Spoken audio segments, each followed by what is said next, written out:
The ballroom smelled of power and perfume. Flashbulbs flickered like lightning as Governor Jeff Walker lifted his champagne glass to the crowd. Every camera loved him, the charming smile, the voice dripping with practiced sincerity. The man who could make lies sound like lullabies. Beside him stood Dr. Anukika Walker, elegant in a midnight blue gown, the picture of grace. She smiled for the photographers, her eyes glowing under the lights.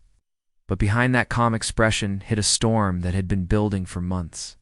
When the cameras weren't flashing, their world was collapsing. Jeff's campaign for re-election was devouring their marriage, or maybe it was the other way around. He came home late, always smelling faintly of someone else's perfume, his phone locked tighter than state secrets. Anukika wasn't naive. She was a doctor, a woman of science. She believed in evidence, not emotion. But the evidence was everywhere. Lipstick on his collar, lies rehearsed too well, excuses that changed shape with every sunrise. The night she found the proof, the city was drowning in rain. She followed the signal from his car's GPS to a private suite at the Meridian Hotel. Through the half-closed door, she saw her husband's silhouette and another woman's laughter. The betrayal didn't stab, it suffocated. She didn't confront him, didn't scream. She just turned away and walked into the night, the rain disguising her tears. Some heartbreaks don't explode, they freeze. Days passed, then weeks. To the public, she remained the perfect political wife, poised, composed, and loyal. But inside, something inside her shifted. She began to see their marriage not as love, but as a contract, one she was now ready to rewrite. While Jeff rehearsed speeches about integrity and leadership, Anukika started drafting her own plan for liberation.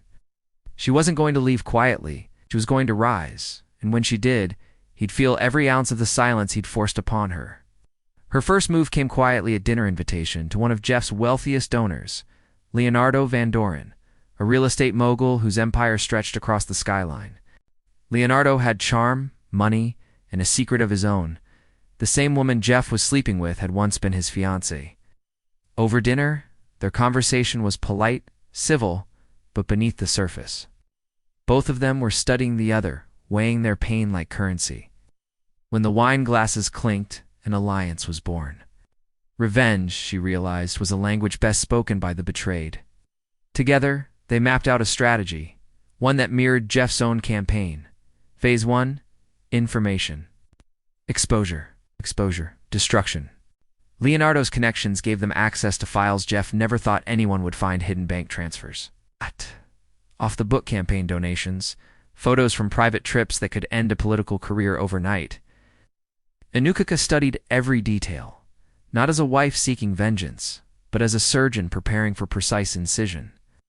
As the campaign heated up, Jeff grew bolder, blinded by his rising poll numbers. He didn't notice the cracks forming beneath his empire. He didn't see the whispers spreading through his inner circle. The journalists suddenly sniffing around for stories that no one was supposed to know. And he definitely didn't notice that. Every scandal leaking into the media was being timed perfectly, right before each public appearance. Right before every debate. While Jeff scrambled to control the chaos, Anukika remained poised, giving interviews about supporting her husband through challenging times. Her grace only made her more beloved by the public. The narrative shifted. She was no longer just the governor's wife. She was the silent strength behind the campaign. The irony. She was also the architect of its collapse. Then came the night of the charity gala, the one broadcasted live across the state. Jeff, desperate to save face, insisted she attend by his side. She agreed. When they entered the grand hall, the applause was thunderous. The orchestra played. Cameras zoomed in on them, the picture of political perfection. Jeff leaned toward her and whispered, "We're almost there, honey. After this, everything will fall into place." She smiled. "Oh, it will," she said softly. Halfway through the evening, a reporter received an anonymous tip, one that included bank statements, hotel reservations, and a series of intimate photos linking Jeff Walker to a bribery scandal involving government contractors. Within an hour, the story broke online. Within 2 hours, the headlines exploded. Governor Walker caught in scandal, affair, and corruption exposed. Phones buzzed across the ballroom. Gasps echoed through the crowd. Jeff's face drained of color as the whispers grew louder, cameras turning toward him.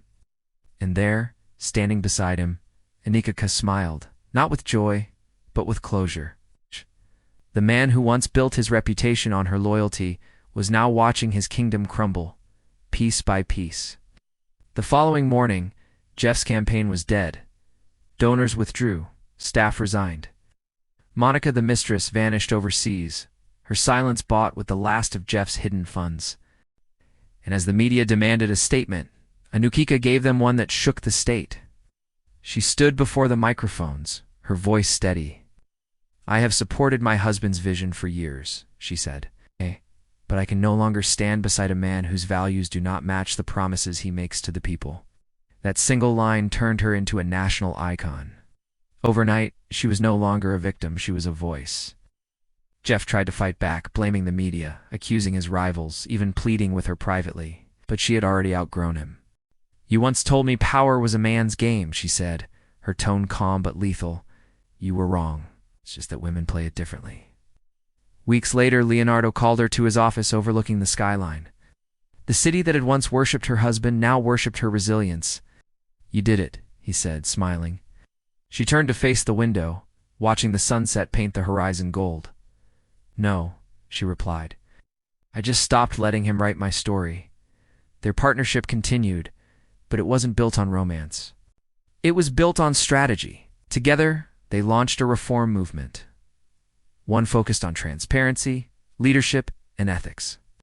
Ironically, everything Jeff had promised, but failed to deliver. The movement grew fast, funded by the same people who had once bankrolled Jeff's campaigns. In less than a year, Anikika's popularity eclipsed her husband's legacy. When the next election cycle arrived, her name appeared on the ballot, not as a politician's spouse, but as a candidate. The public rallied behind her, drawn not just to her intelligence but to her story, the woman who turned betrayal into rebirth. On the night of her victory, the city erupted in celebration. Fireworks lit the sky. Reporters filled the streets. Standing at the podium, the new governor-elect smiled at the sea of supporters chanting her name. Her voice cut through the noise, steady, powerful, unforgettable. "People ask why I wanted to lead," she began.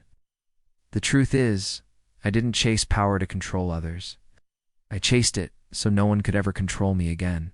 The crowd roared, and for the first time in years, she felt something close to peace.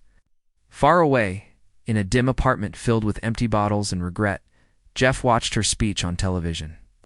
The woman he had underestimated had become the very thing he could never be: respected, admired, unstoppable. As her face filled the screen, he realized the cruel twist of fate. He hadn't just lost his wife, he had created his own replacement. Later that night, Anikika returned to her mansion, now her office, her sanctuary, her empire. She poured herself a glass of red wine and stood before the mirror that once reflected a broken woman.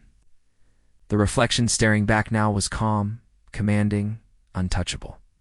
The journey from heartbreak to power hadn't been easy, but it had been necessary. Her phone buzzed. A message from Leonardo lit up the screen. "Partners?" She looked at it for a moment, then smiled faintly. "No," she typed. "I'm running this one alone." She set the phone down, gazing out the window at the city she now governed. The rain had stopped. The lights shimmered against the wet streets, and somewhere in the distance, the echoes of her old life faded for good. She whispered softly to herself, a promise carried on the night air: out with the old, in with the unstoppable.